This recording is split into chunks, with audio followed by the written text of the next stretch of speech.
चला आता आपलं हे बॅटर तयार आहे उडीद वड्यांचं. आता आपण वडे करून घेऊया.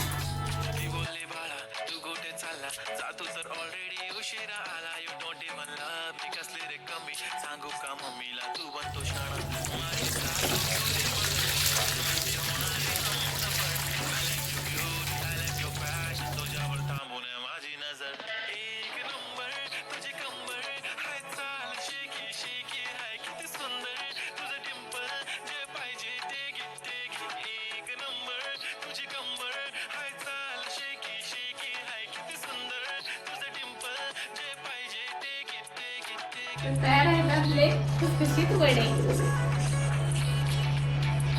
तुम्हाला जर माझ्या पद्धतीने वडे बनवून ह्याची रेसिपी जर पाहिजे असेल माझ्या चॅनलवर तर माझ्या चॅनलला सबस्क्राईब करा आणि 100 लाईक्स द्या आणि कमेंटमध्ये येस असं टाका, म्हणजे मी हा व्हिडिओ तुम्हाला यूट्यूबवर टाकेन. थँक्यू.